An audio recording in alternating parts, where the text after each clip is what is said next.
Hello, I'm Dr. Mark Peterson. Along with this DVD, you received a packet, and in there is a sample report of findings, and we're just simply going to walk through this together.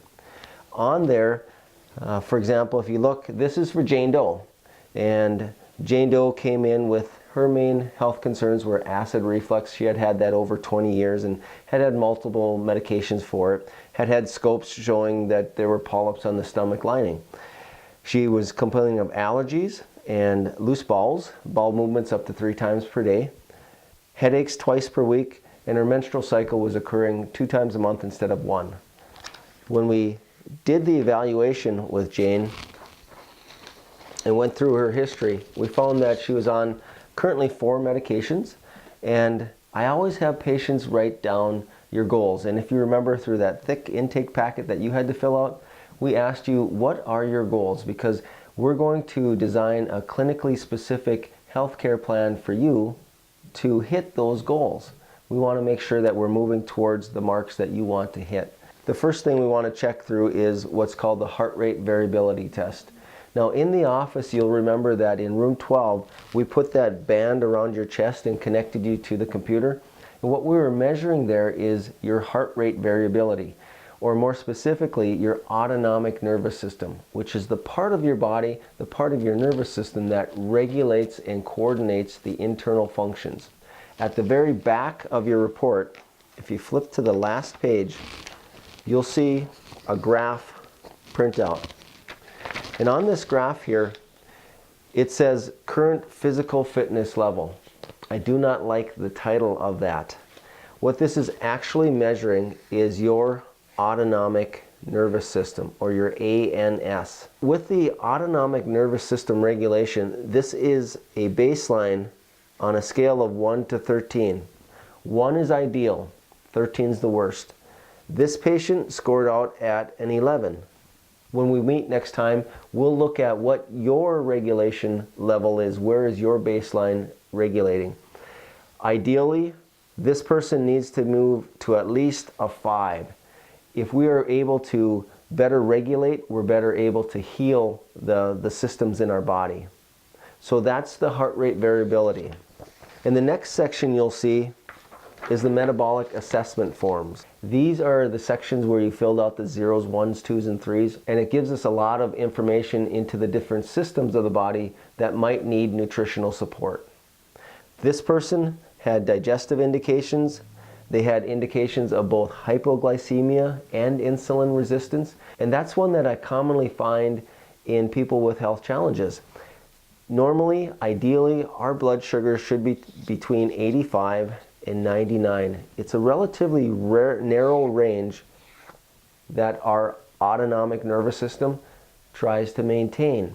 If our blood sugars travel too high, our body has to kick out insulin to bring those blood sugars back down, and that is put out by our pancreas. When the insulin starts working and it pushes the sugars down, if we go into a reactive hypoglycemia or a lower blood sugar, we dip below that ideal range, and now our adrenal glands have to put out cortisol. And we get this ping pong effect, this up and down all day long. The trouble with this is that every time our body has to put out insulin, insulin drives our blood sugars down, but where it really drives it is into body fat storage. So if any part of your health problem is excessive weight, you're going to have a very, very difficult time taking that weight off and keeping it off.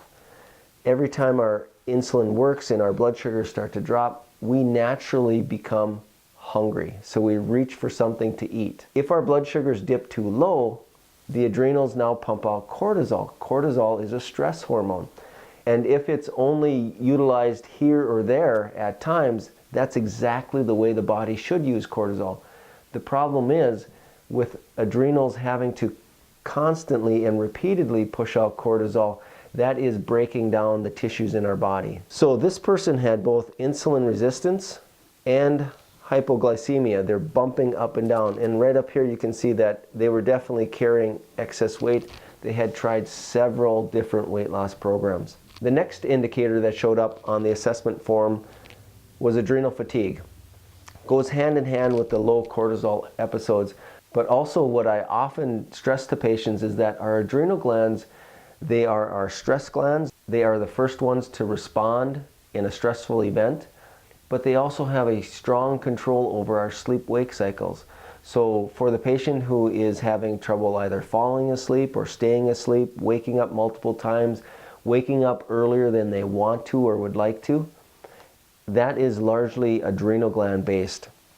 This person also showed indicators for sluggish thyroid and hormonal imbalance.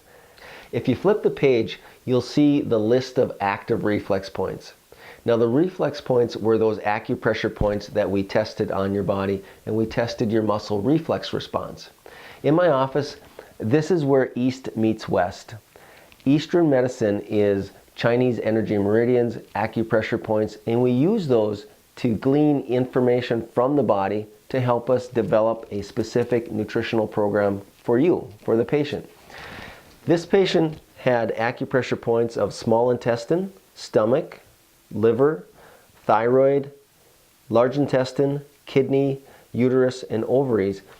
And this column here where the 0 is listed, these were graded as a 0 because as soon as we put pressure, for example, on the thyroid reflex point, we had a weak muscle response. Each visit, as a patient is going through treatment, we recheck these every visit. And we want to see that they're moving towards a 10. It's a 0 to 10 scale. That simply means that we want to get that acupressure point strong to the point where we can get a strong reflex response 10 times repeatedly.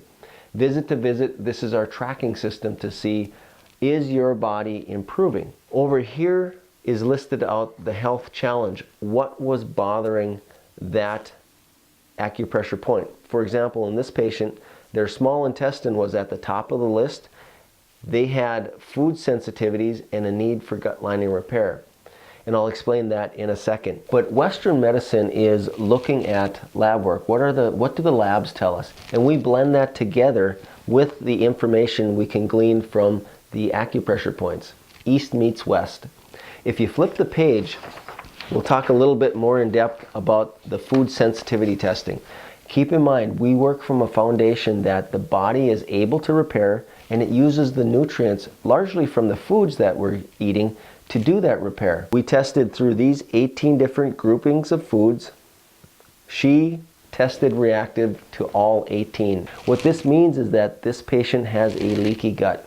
The lining of the intestinal tract has developed gap junctions in it. And that simply means that the lining of our digestive tract has many microvilli.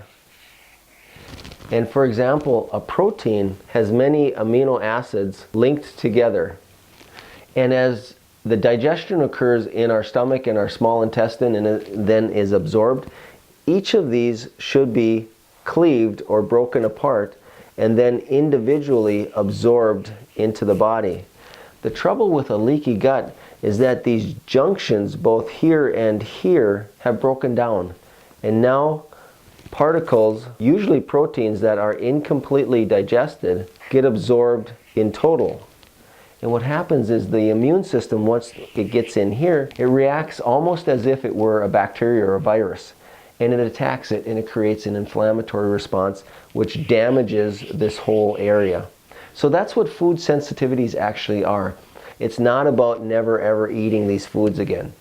We can repair the gut lining, and we use a laser biofeedback to knock out or normalize the body's sensitivity to that food group. I always stress to the patient, however, that it is not as simple as simply running the laser and all is fine and good. If we do not repair this lining, the body will resensitize and these will come back. The work is in the repair, and it can be done. We have the results for the sensitivity reduction testing, the SRT testing. You'll recall that in the office on your initial visit, we had you in room 8 and we put these electrode pads on your fingers, and then we connected a wire to that so we could measure your body's response to various allergens that we exposed it to.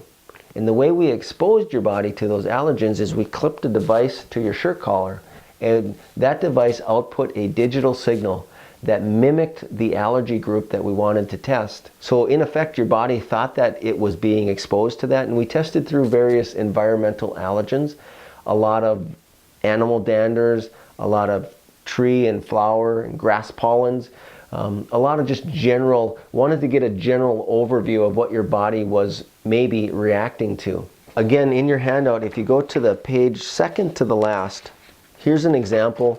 This patient scored higher than we would like to see on the weeds and the tree pollens. They scored in the red area. Basically, what you want to see on your printout is 0. You would like to see zeros all the way down here. Anything away from the 0 mark means that your body, when it comes into contact with that item that's listed over here, your body is having a reaction. Again, an inflammatory response, which is damaging to the tissue. People think of allergic reactions, inflammatory reactions in the sinuses and so forth. They might come into a pollen and have a watery eye, sneezing reaction. But what you need to keep in mind is that those inflammatory cytokines, which are just different molecules, inflammatory molecules that then can circulate around through your whole body and disrupt other areas, including your joints and your muscles. It can even circulate up into the brain and affect the connections between the neurons. Kids with ADD, ADHD symptoms often will have sensitivity issues that are compounding their ADD, their ADHD. When we go over your report of findings, we will have laid out the specific recommendations for your care plan. Each patient that comes through is an individual, and they're put on a specific individual care plan. This is an example. Keep in mind this patient had acid reflux for over 20 years, so depending on how long your condition has been affecting you will depend on the extent of the care plan needed. We use different detoxification protocols in the office and at home. We give you home detox protocols to do. We use specific eating plans. This patient was put on a repair diet eating program. She was recommended for the laser biofeedback to work on those food sensitivities and the SRT for the environmental sensitivities. In the office, we do expanded blood workups. Many patients are familiar with blood lab work. They'll go in, they'll have a general physical and get a metabolic panel and maybe a lipids panel with it. Very minimal testing, but good testing, but very minimal. We do very broad and expanded lab workups so we can get a look at all the different systems in the body, from the thyroid to the heart to the liver to the pancreas to the intestinal tract. At times we might do hormone testing to measure the different levels of estrogens or progesterones, testosterone. We might be looking at LH or FSH, which are the signaling hormones from the pituitary going down to the ovaries, to the gonads. We might do genetic testing in the office, and genetic testing allows us to look to see, is there something of a genetic mutation that is affecting your condition, affecting your ability of your biochemical pathways in the body to utilize the nutrients coming in. Down here we have listed out pulsed magnetic field therapy. We've listed out RAFE therapy. Those are in-office therapies to speed along the healing process. There is more information on that on our website, which is listed below. Again, I'm Dr. Mark Peterson. We'll see you at your report of findings.